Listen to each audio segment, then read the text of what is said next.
Israel का कहां जारी रहा नॉन-स्टॉप एयर अटैक और राफा में हमास के खात्मे के कितने करीब पहुंची नेतन्याहू की सेना। गाजा इजराइल वॉर फ्रंट की विस्फोटक खबरों के लिए देखिए महायुद्ध टॉप 9।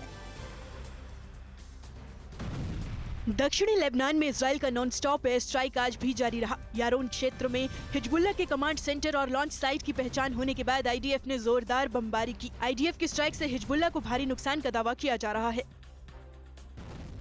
गाजा में इजराइल के विध्वंसक अटैक की तस्वीर अल जजीरा के ड्रोन कैमरे में कैद हुई। आईडीएफ ने बमबारी कर हमास के दर्जनों ठिकानों को समेदोज कर दिया। इस बमबारी के कारण मीडिया रिपोर्ट में 21 लोगों के मारे जाने की पुष्टि की गई है। उत्तरी गाजा में हमास का गढ़ कहे जाने वाले जबालिया में आईडीएफ के टारगेटेड अटैक से हड़कंप है। ड्रोन से हमास लड़ाके पर सटीक हमले का वीडियो वॉर जोन से सामने आया। आरपीजी लिए हमास लड़ाकों पर आईडीएफ ने ग्रेड बरसाए। आईडीएफ अटैक से हर तरफ विध्वंस की तस्वीरें नजर आई। उत्तरी गाजा के राफा में इजरायली ग्राउंड फोर्स का ऑपरेशन आज भी जारी रहा। हमास के हेडक्वार्टर्स को घेरकर आईडीएफ जवानों ने हमला बोला। हमास लड़ाकों को पहले सरेंडर की चेतावनी दी गई, लेकिन वो नहीं माने, जिसके बाद आईईडी प्लांट कर आईडीएफ ने बिल्डिंग को ही उड़ा दिया। राफा सिटी में टैंक के साथ दाखिल हुई इजरायली ग्राउंड फोर्स को बड़ी कामयाबी मिली। आमने सामने की भीषण जंग के बाद आईडीएफ ने हमास के ठिकानों पर कब्जा किया। आईडीएफ को यहाँ भारी मात्रा में हथियार मिले, जिसमें रॉकेट, ग्रेनेड लॉन्चर और माइंस शामिल थे। इजरायली सेना की आक्रामकता राफा के सेफ जोन में भी दिखी। आईडीएफ ने 24 घंटे में टेंट सिटी पर 10 से ज्यादा बार बमबारी की। फिलिस्तीनी मीडिया ने इजरायली हमलों में 13 महिलाओं और 22 लोगों की मौत और 50 से ज्यादा के घायल होने की रिपोर्ट की है। दक्षिणी गाजा पट्टी के करीब और उत्तरी गाजा के जबालिया कैंप के आसपास हमास लड़ाके आईडीएफ को बड़ी टक्कर देते दिखे। अल कसाम ब्रिगेड ने गुरिल्ला अटैक पर आईडीएफ को बड़ा जख्म दिया। हमास ने आईडीएफ के कई सैन्य वाहनों को ध्वस्त करने और सैनिकों को मौत के घाट उतारने का दावा किया।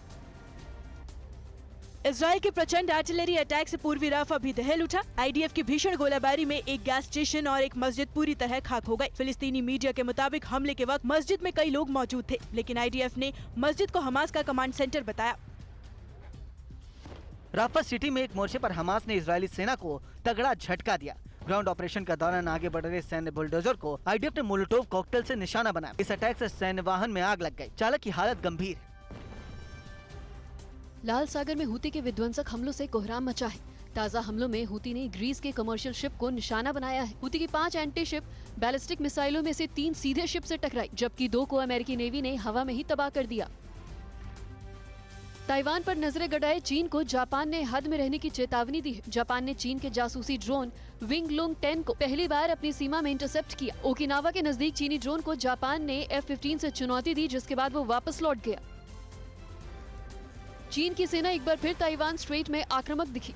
मिलिट्री ड्रिल के 6 दिन बाद चीन के 13 मिलिट्री एयरक्राफ्ट, 5 नेवल वेसल और 4 कोस्ट गार्ड शिप ताइवानी बॉर्डर के नजदीक नजर आए। यही नहीं, पीएलए का एक लड़ाकू विमान ताइवान के एयर डिफेंस जोन को पार कर गया।